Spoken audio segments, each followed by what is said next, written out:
연초 시장이 점차 뜨거워지고 있습니다. 벌써 자그마치 9일째입니다. 이런 상승 움직임 가운데서 어떤 부분을 주목해봐야 될지 키워드 원투펀치 함께해 주실 분 신한금융투자의 이호석 PB입니다. 안녕하세요. 네, 안녕하십니까. 이호석 PB입니다. 네, 지금까지 시장에서 상당히 좀 많은 종목군들이 오름세 나타내고 있고 지수도 2,400 지금 딱 왔다 갔다 합니다. 그러면 전체적인 시장을 관통하는 펀치 키워드 어떤 쪽 보시나요? 네, UAE 40조 투자, 수혜업종에 관심입니다. 네, 역시나 이쪽 중동 오일머니 쪽을 택해 주셨는데, 그런데 오늘 상황에 대해서 많은 분들이 좀 선반영이 있었구나 이런 생각들 많이 하실 거예요. 관련된 종목이라 하더라도 희비가 극명하게 엇갈려서 이 부분에 대한 가치 판단과 또 투자 전략을 세워주시면 좋을 것 같은데요. 네, 그 선반영이라는 부분 저도 어느 정도로 동의합니다. 왜냐하면 저만 하더라도 지난주에 이와 관련된 내용들에 대해서 이미 소개를 드린 적이 있기 때문이고요. 워낙 이제 뭐 정책적으로나 뭐 대통령 행보에 있어서 굉장히 큰 이슈 중에 하나이기 때문에 일정 중에 하나였기 때문에 오늘 놀라운 결과가 나왔음에도 불구하고 어느 정도는 기대감이 기존에 기대했던 기대감들이 좀 사그라드는 그런 분위기도 있는 것도 사실입니다. 핵심부터 제가 얘기를 해보자면 아랍에미레이트로부터 한 40조 원 정도 투자를 받게 되었는데요. 지금 MOU를 체결했는데 이게 기존에 생각했던 것은 4대 핵심 분야였습니다. 뭐 원자력, 에너지, 그다음에 투자, 방산 이렇게 4대 핵심 분야에 대한 MOU를 체결했다라고 생각을 하면 되는데 여기에 추가적으로 좀 붙은 부분들이 뭐 기후변화 대응이라든지 뭐 IT, 의료와 같은 미래 협력 분야까지도 현재 논의가 되는 상황이라는 것이 굉장히 중요한 포인트라고 할 수가 있습니다.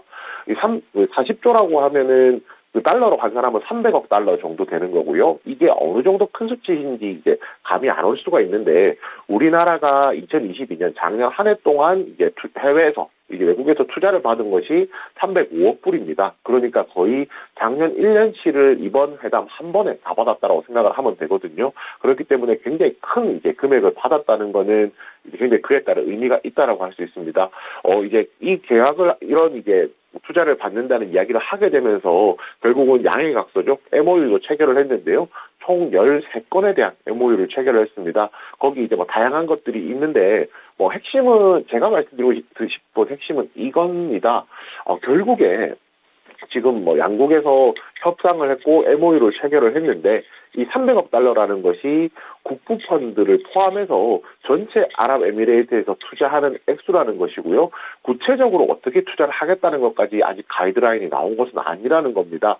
그렇기 때문에 지난주부터 있었던 기대감, 지난주 그 전부터 있었던 기대감들이 점점 끌어오르고 있다가 오늘 어느 정도 결과가 나왔기 때문에 오히려 반대로 구체적인 내용이 없는 거에 대해서 시장이 반응하는 것이라고 좀 판단을 하면 될 것 같고요.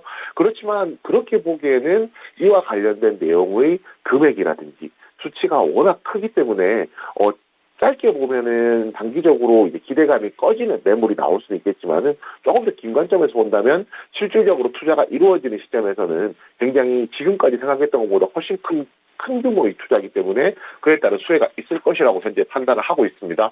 제가 주목하는 것은 특히 그 중에서도 원전인데요. 원전 같은 경우 이제 가장 대표적인 종목이 두산 에너빌리티라고 할 수가 있겠죠. 오늘 같은 경우 한 2%대 지금 오히려 시초가에 갭을 두고 상승했다가 빠지는 모습 보여주고 있습니다.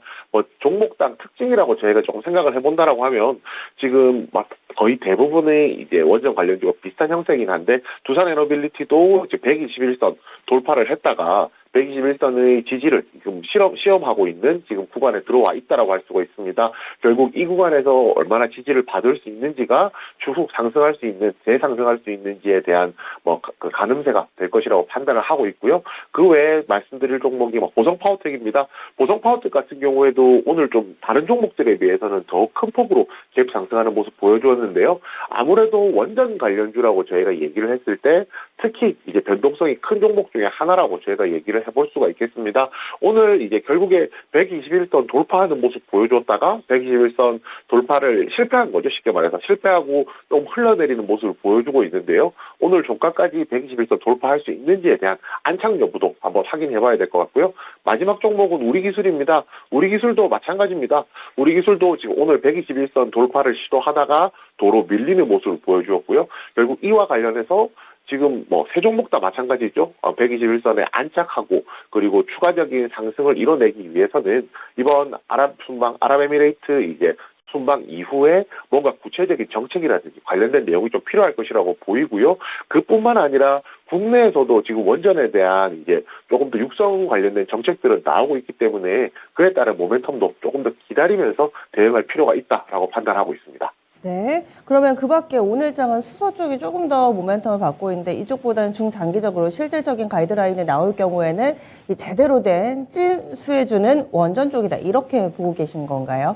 네, 우선 그렇게 판단을 하고 있고요. 결국은 대응을 하는 데 있어서 뭐 단기적, 중장기적으로 좀 판단을 할 수가 있겠지만은 뭐 실질적으로 조금 더 가시화된 수혜를 볼 수 있는 업종은 네. 원전이라고 생각을 해서 오늘 말씀드리게 되었습니다. 예. 어떻게 보면은 또 이런 종목군들 살짝 밀릴 때가 기회가 될 수도 있겠네요. 그래서 제대로 된 가이드라인 나오면 좀 확인을 해보자. 그리고 오늘 원전에 대해서 흔들리는 거 약간 의아하신 분들도 오늘 충분히 설명이 됐을 것 같습니다. 다음은요, 아직까지는 크게 주목받지는 못하지만은 계속해서 우리가 좀 지켜봐야 될 만한 부분, 혹은 지금, 그리고 나중을 또 기약할 수 있는 키워드, 어떤 것이 있는지 펀치 키워드 보겠습니다. 오늘 장을 관통할 펀치 키워드는요, 바로 AI입니다.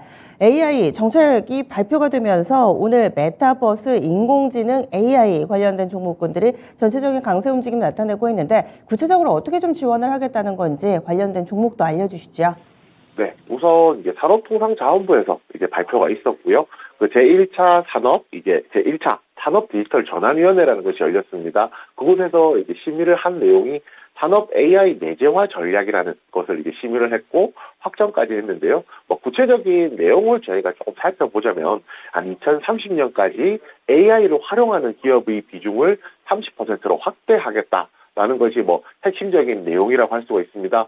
여기에 저희가 좀 추가적으로 얘기해 볼 것은 기업이 이제 AI 활용을 할 수 있는 기반, 인프라죠. 인프라를 마련하기 위한 그에 따른 지원을 한다든지 또 2020년부터 2024년까지 약 5년간 매년 800억 규모의 산업 DX, 디지털 전환 관련된 펀드 조성 사업을 실시한다든지 또 이제 뭐 산업 AI 융합 관련된 인력을 양성한다든지 뭐 이런 부분들이 내용이 좀 되어 있다라고 생각을 하면 되고요. 뭐 핵심은 이겁니다. 결국은 산업을 디지털 전환하기 위해서 AI를 활용해야 된다는데 정부에서 산업통상자원부에서 그에 관련된 정책을 내어놓겠다라는 이제 포인트가 나왔다라고 생각을 하시면 되고요. 실제로 지금 AI 관련된 종목들 같은 경우에 시장에서 계속 최근 들어서 관심을 많이 받고 있는 상황이었거든요.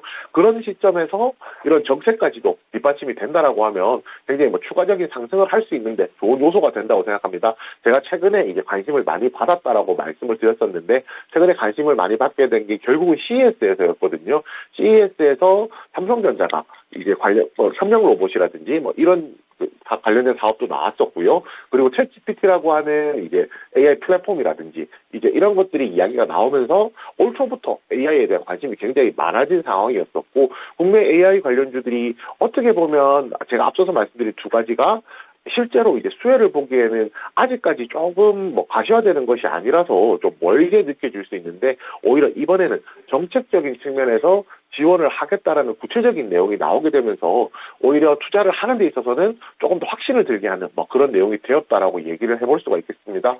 오늘 뭐 가장 대표적으로 이제 시장에서 많이 움직이는 종목은 뭐 바이브 컴퍼니가 될 텐데요. 뭐 바이브 컴퍼니 같은 경우에는 뭐 음성 인식이라든지 이와 관련된 사업을 하고 있는 회사고요. AI와 관련해서 한국어 기계 독해 능력을 평가하는 코커드 이제 1.0이라는 그 경진대회가 있었는데 여기서 1위를 차지했다라는 내용이 나오면서 시장에서 관심을 조금 받기 시작했었고요. 뭐 이와 관련해서도 뭐 추가적인 이제 상승 요소도 충분히 있다라고 생각하고 있습니다. 그 외에 뭐 줌 인터넷 같은 경우에도 결국 오늘의 이제 산업자원부의 이제 산업 AI 내재화와 관련된 소식에서도 시장에서 관심을 받기도 했었고 얼마 전에 삼성전자에서 연내 1호 이제 케어로봇 출시한다라고 하면서 시장에서 이제 또 주목을 받기도 했었습니다. 그리고 마지막으로 또 얘기를 해볼 종목이 솔트록스인데요. 그 솔트록스 같은 경우도 인공지능, 빅데이터 전문 업체로서 결국에는 똑같은 거거든요. CES에서 그 AI 원천 기술을 수출할 수 있다는 가능성이 있다라는 뭐 이런 내용들이 나오면서 시장에서 부각이 되었었는데 결국은 AI 관련된 종목들이라는 것이 작년에는 약간 거리감이 좀 느껴졌다라고 하면 그 부분들이 투자자들에게 느낄 수 있는 거리감이 실제와 현실과 이제 그 기대감 사이의 괴리가 점점 좁아드는 시점이라고 생각하면 될 것 같습니다. 바이브 컴퍼니 차트로 말씀드리면 일단은 121선 기준으로 그 지난주 금요일에 돌파를 했던 상황이고 오늘 추가적으로 상승을 하고 있는 상황이기 때문에 121선을 넘어서게 되면서 안착하게 되면서 추가적인 상승 여력 충분히 있다라고 판단을 하고 있고요. 여기에 줌인터넷 같은 경우도 마찬가지입니다. 줌인터넷이 오히려 시세는 더 잘 나오고 있는데 사실상 대장주로서 접근해보는 것도 충분히 가능하며 마지막으로 솔트록스 같은 경우는 최근에 시세가 계속 나왔었죠. 어느 정도 가장 시세가 많이 나오고 있는 AI 관련주기 때문에 오히려 지금 전체적인 종목을 보았을 때 솔트록스가 어느 시점에서 꺾이느냐, 수급이 이탈하느냐에 따라서 AI 관련주 테마의 전반적인 행방을 이제 관찰할 수 있을 정도로 포인트를 놓고 접근하는 것도 가능할 것 같습니다. 솔트룩스는 나침반으로 보고 나머지 종목군들은 지금 신규 접근에도 충분히 좀 가능성이 있다. AI 관련된 종목들 시세 정말 잘 나고 있는데요. 앞으로도 관심 가져보겠습니다. 여기서 인사 나눌게요. 오늘 말씀 고맙습니다. 네, 감사합니다. 네, 신한투자증권의 이호석 PB 함께했습니다.